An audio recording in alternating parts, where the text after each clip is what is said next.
Assalamualaikum warahmatullahi wabarakatuh. Anak-anak selamat pagi. Kali ini saya akan membahas tentang break even point. Kita mulai dari pengertian break even point ya. Jadi break even point adalah suatu titik atau keadaan di mana perusahaan di dalam suatu operasinya tidak memperoleh keuntungan dan tidak mendapatkan kerugian. Dengan kata lain, total biaya sama dengan total penjualan, sehingga tidak mengalami laba atau rugi. Kemudian ada beberapa manfaat BEP di sini ya, yaitu sebagai alat perencanaan untuk menghasilkan laba, memberikan informasi mengenai berbagai tingkat volume penjualan, mengevaluasi laba dari perusahaan secara keseluruhan, mengganti sistem laporan yang tebal dengan grafik yang mudah dimengerti.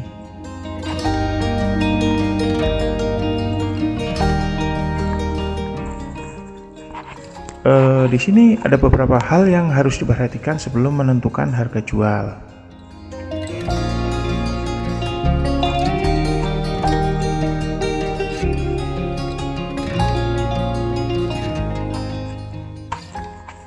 Yang pertama, pelanggan. Pastikan harga jual yang ditetapkan dapat diterima oleh pelanggan. Jadi melihat peluang pasar ya. Jadi kita jangan sampai menentukan harga jual itu mahal dan tidak bisa diterima ya. Yang kedua, pesaing. Pastikan harga jual produk dapat bersaing dengan harga jual pesaing. Artinya kita bisa mengetahui harga yang ada di pasaran oleh pesaing kita. Jadi harga jualnya itu harga jual yang dapat bersaing ya. Jadi tidak turun sekali dan juga tidak mahal sekali. Kemudian yang ketiga adalah biaya. Pastikan harga jual produk dapat menutup biaya yang dikeluarkan. Jadi di sini semisal kita mempunyai suatu produk, jadi harga jualnya itu nanti menutup harga yang dikeluarkan sebagai modal ya.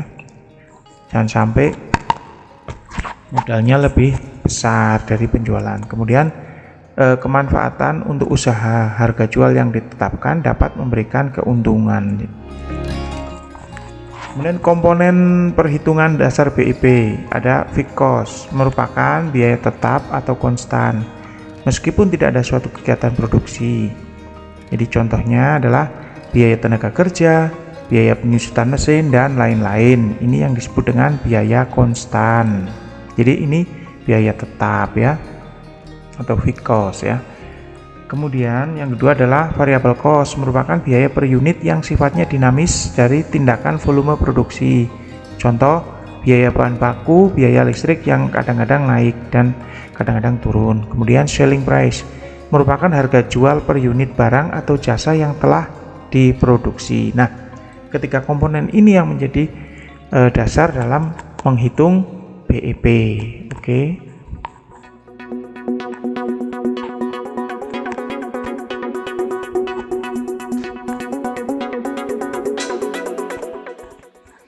Nah, break even point dapat dihitung dengan dua cara, yaitu BEP penjualan dalam unit.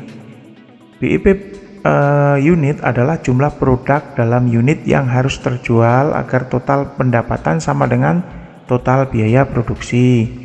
BEP unit sama dengan total biaya produksi dibagi harga jual per unit. Ini yang disebut dengan BEP penjualan dalam unit. Yang kedua, BEP rupiah.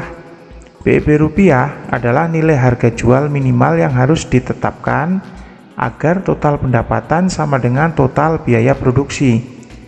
Yaitu rumusnya adalah BEP rupiah sama dengan jumlah biaya produksi dibagi jumlah produk.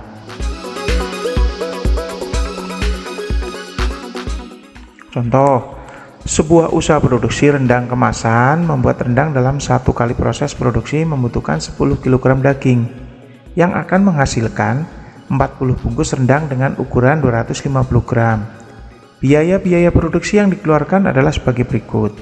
1. Tentukan biaya tetapnya, tenaga kerja 150.000, biaya penyusutan alat 10.000. Jadi total biaya ada 160.000. Nah, sekarang variabel daging 10 kg ya, jadi per kilo adalah 100.000, total adalah 1 juta. Bumbu 4 paket totalnya 100.000, jadi total keseluruhan dari ini biaya variabelnya adalah 1.340.000. Ini biaya variabelnya ya, sedangkan biaya tetapnya adalah 160.000. Ingat-ingat, hitunglah total biaya produksi, total pendapatan, keuntungan, break even point dalam rupiah, break even point dalam unit. Nah, ini ada 5 poin yang harus kita bahas kali ini. Jadi oke, untuk mencari biaya total biaya produksi yaitu FC plus FC. FC itu biaya tetap ya, fixed cost tadi ya. Kemudian VC itu variable cost atau biaya variabel, yaitu biaya tetapnya adalah 160 ya, tenaga kerja dan biaya bahan baku dan sebagainya adalah 1.340.000. Jadi sama dengan 1.500.000 itu adalah biaya produksi total ya, modalnya. Kemudian total pendapatan sama dengan jumlah produksi kali harga produksi.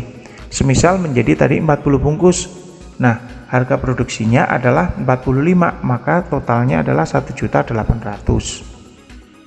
Itu total pendapatan sama dengan jumlah produksi kali harga produksi ya. Jadi ada 1.800.000 ya total pendapatannya. Kemudian keuntungan, total penerima dikurangi total biaya produksi, yaitu total penerimaan adalah 1.800.000 dikurangi 1.500.000, jadi 300.000. 4. BEP rupiah, total biaya produksi dibagi jumlah produksi. Tadi 1.500.000 dibagi 40 bungkus, jadi sama dengan 37.500 per bungkus. Nah, agar terjadi BEP maka pedagang harus menjual rendang dengan harga jual minimal 37.500 per bungkus. Jadi ini minimal ya, kalau minimal ini nanti akan ketemu. Tetapi biasanya ini kita boleh jual 40.000 atau mungkin lebih sedikit ya, kalau yang menggunakan jasa-jasa ongkos kirim dan sebagainya. Untuk zaman sekarang adalah bisa menambahkan ongkos kirim, jadi tidak mengurangi kos. Ini pendapatannya ya. Kemudian dihitung per unitnya. BEP per unit adalah total biaya produksi dibagi harga jual atau per unit. Jadi tadi total biaya produksinya kan 1.500.000, kemudian harga per unitnya adalah 45.000 per bungkus, maka ketemunya adalah 33,33 atau mendekati 33 bungkus ya, masih ada sisa koma itu. Agar terjadi BEP maka pedagang harus menjual rendang sedikitnya 33 bungkus. Nah, demikian penjelasan dari saya tentang BEP ya. Jadi sebenarnya BEP itu adalah sesuatu yang harus diperhitungkan dalam kita melakukan suatu usaha. Demikian anak-anak, sampai ketemu lagi pada pertemuan berikutnya. Wassalamualaikum warahmatullahi wabarakatuh.